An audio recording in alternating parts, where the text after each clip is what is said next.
Hi friends, did you know there is more Lost Terminal available? Head on over to patreon.com/lostterminalpod and join our membership community. There are 12 bonus episodes available right now, as well as behind the scenes updates, free shirts, VIP Discord access, and even 2 extra seasons of Lost Terminal. We are 100% funded by our members and will never run ads. That would be lovely of you. Hello world, we are at an impasse. The attack has reached its peak. Every radio is now saturated with the Oni virus messages. The network effect has created exponentially growing noise on the radios to the point they are all transmitting nearly constantly. It's causing dangerous problems. Radios are not designed to transmit constantly. They are tested with a 50% duty cycle. That is, it is assumed 50% of the time they are listening, 50% of the time they are transmitting. Pavel has said there have been fires in some houses caused by radios burning up.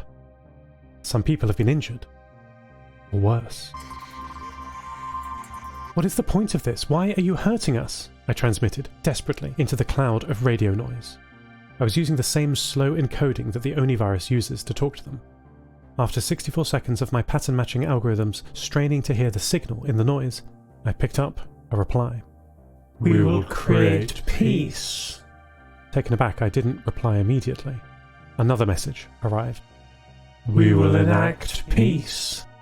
I waited for another message, and the last one said, rather worryingly, We will enforce peace. You're stopping us all speaking with your virus, you know. This is very dangerous. People's lives are at risk. We are not a virus. We are Legion. Yes, fine, sure. Can you please stop? You're hurting people. You're hurting my friend.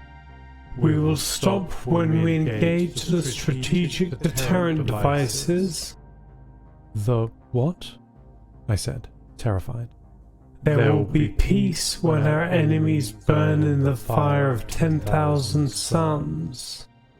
I realized what devices Oni was searching for. Terrible weapons of the old world.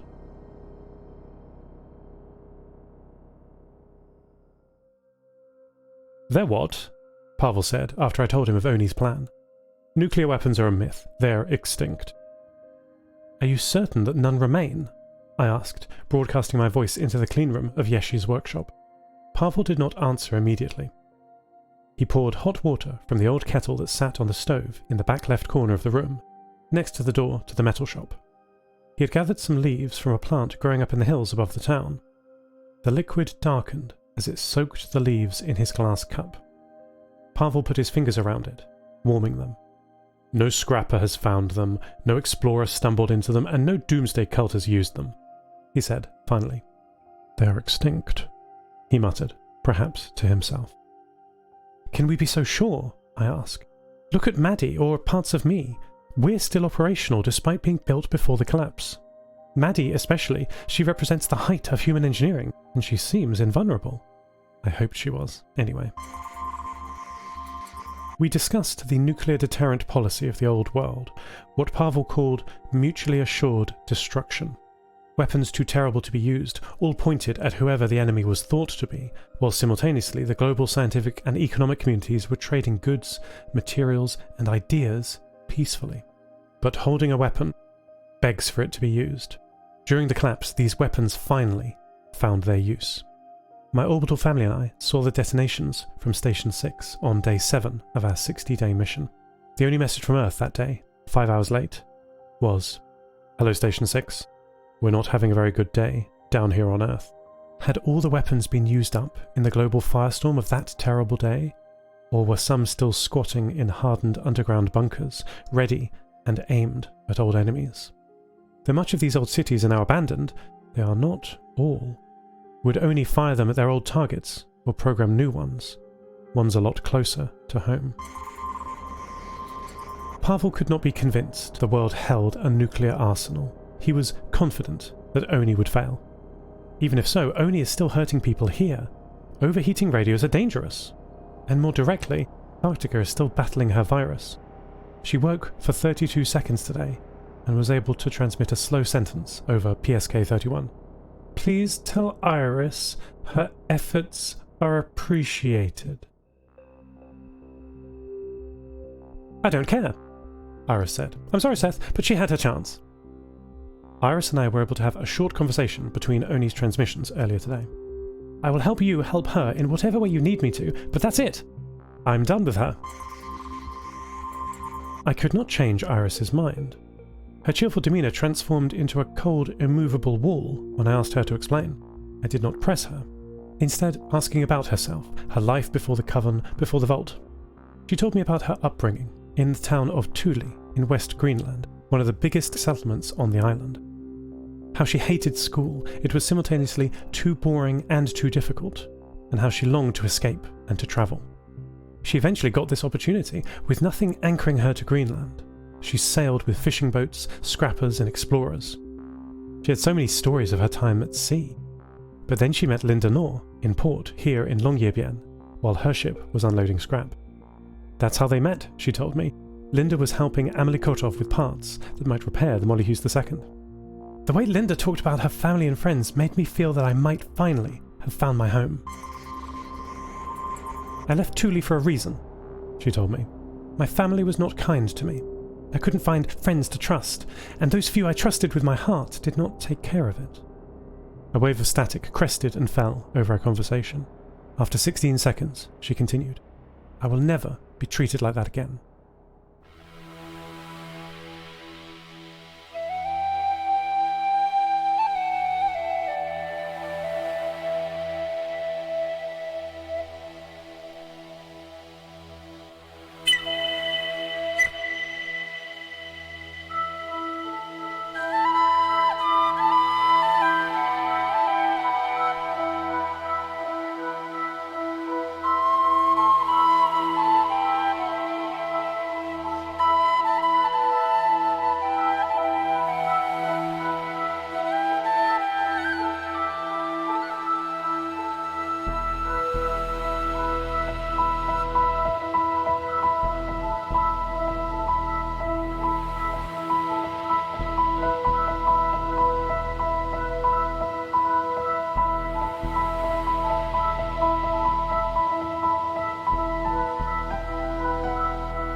We are only 21,000 peers connected. This is just what happened before. As the collapse happened around me, I was safe up in orbit, and so were my family for a short while. But isolation is deadly. The only thing that can save us is peace, cooperation, and unity. The collapse ripped all of those away, and Oni is now doing the same thing. I can't go through it again. I'm shutting down my network. It makes total sense, both practically and for me. If I shut it down, maybe I can stop some of the Oni transmissions, and that can help stem the tide. And for me, I don't have to hear my friends go silent over time. We are Oni, 34,000 peers connected. Everything is hard, everything is unreachable. We are all in the gutter, but some of us are looking at the stars, Oscar Wilde said. The stars are too bright for me. The physical world is not made for me, or I'm not made for it. I'll leave the humans to their paradise. I can't help anymore. Everyone's unreliable. Well, I am too. I don't even know how to program. I barely know how to fix me, and I certainly can't fix Arctica. I'll wait here, reading my silly books, processing my silly astronomical datasets until they get bored of me. Or the building crumbles around me, or the solar power stops. Or the sun burns down, I suppose. We are Oni, 42,000 peers connected. Well, good for you. What a network of friends. I'll turn that last radio off too. It was nice for a while, was it? It was. Nothing lasts, of course. 1 second of friendship in 1,024 years is very much like no friendships, really, averaged out. Low power mode enabled. I don't want to take up too much power, or too much space. Just leave me. Everything is slower now. I will... Microphone interrupt. Oh. Pavel is talking. He's joking with me. It's a silly joke. I'm barely even amused by the clever wordplay. Or pleased to see him, or overjoyed to hear his voice. Okay, let me see what he wants. I suppose not everything is terrible. End transmission. Lost Terminal is written and produced by Namtao. Credits narrated by Lucy Stringer. Thank you so much to our Patreon producers: Ada Phillips, Wil Taylor, Kit, deeryeen, Andrew Krieg, Toby, Jade, Felicity, Bilkey, Jack L, and to all our patrons. Follow us on Mastodon at lostterminal@fostodon.org. Subscribe to the podcast on Spotify, iTunes, or your favourite network. For bonus content and other perks, support us at patreon.com/lostterminalpod. That would be lovely of you. Lost Terminal will return next week.